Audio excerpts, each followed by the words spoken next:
Mana bunday holatga o'tish uchun bemorimiz uchun 3 yil vaqt ketgan desam ishonasizlarmi? Birinchi qilgan ishimiz bu albatta to'g'ri tashxis qo'yish. Chunki bizning ishimizning eng birinchi qismi bu to'g'ri diagnostik tashxis qo'yib olish va bu orqali to'g'ri davolash rejasini tuzib olish edi.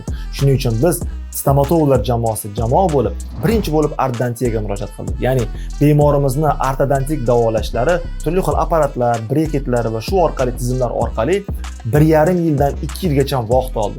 Bunda biz bemorimizni chiqatolarni to'g'rilab olish, prikuslarini balandligini to'g'rilab olish va shu orqali bo'g'imlardagi bo'ladigan o'zgarishlarni normal holatga keltirib oldik. Shundan so'ng biz ishimizni bevosita og'iz bo'shlig'ini protezlashga tayyorlash jarayoniga o'tdik.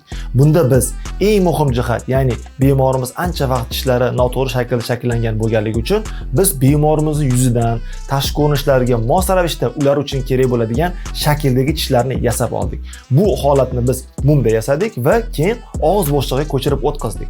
Bu holatda biz bemorimizni to'g'ri tishlovdami yoki tishlarning holati qanday, yuz holatlariga qanday shaklda tushyapti, shularni hammasini baholab olish imkoniyatiga ega bo'ldik. Bu vaqt esa bizda kamida 3 oydan 6 oygacha vaqt egalladi. Ushbu jarayonni biz tekshirib olganimizdan so'ng, ya'ni biz stomatolog orasida bu vaziyatni test drive vaziyat deb aytamiz. Chunki bo'lajak yangi tishlarga og'iz bo'shlig'i holatini va bemorning o'zini moslashish jarayoni etiladi. Va mana shu holatga ishonch hosil qilganimizdan keyin, bemorda adaptatsiya jarayonlari mos bo'lgandan keyin biz shu bemorimizni tishlarini vinirlarga va sun'iy qoplamalarga o'zgartirdik va natija ko'rib turganingizdek bo'ldi.